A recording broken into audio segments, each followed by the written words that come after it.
মেয়েরা অল্পেতেই খুশি হয়, যদি সেটাতে সম্মান এবং ভালোবাসা থাকে। এক মুঠো কাচের চুড়ি, একটা বেলি ফুলের মালা আর 20 টাকার ক্যাডবেরি দিয়েও মেয়েদেরকে অনেক খুশি করানো যায়।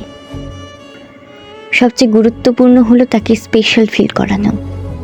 মেয়েরা প্রিয় মানুষের কাছে গুরুত্ব পেতে পছন্দ করে। গিফটের চেয়েও আপনি তাকে গুরুত্ব দিচ্ছেন, এই ব্যাপারটা তাকে বেশি আনন্দিত করে।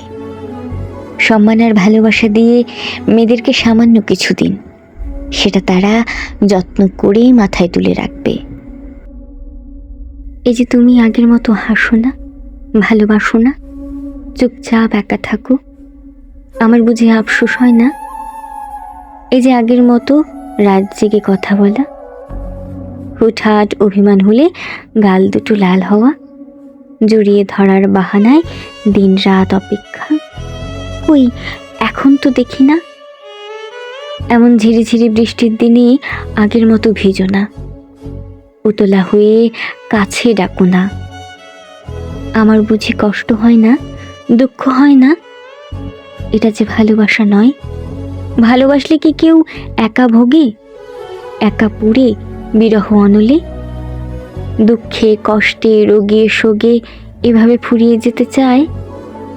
এই যে তুমি আগের মতো হাসো না, কাছে আসো না, দূরে থাকো, এতে কি দুঃখ কমে, অসুখ সারে?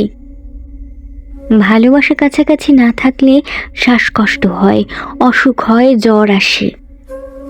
এভাবে ভালোবাসা অবজ্ঞা করতে নেই পাখি। জড়িয়ে ধরো, মুক্ত নিঃশ্বাস নাও এবং দুঃখকে ভাগ করো। এভাবে একা একা নিজে নিজে দুঃখ বয়ে বেড়ানো যে যন্ত্রণার, ভীষণ কষ্টের। ভালো না বাসো, বিরহের ভাগ দাও, রোগ শোকে পাশে রাখো। এভাবে আমায় দূরে ঠেলে দিয়ে তুমি কি আদৌ ভালো থাকতে পারো? হয়তো পারো, তবে আমি যে পারি না। তোমার মুখে হাসি না দেখলেই আমার পৃথিবী জুড়ে নেমে আসে শোকের আভাস।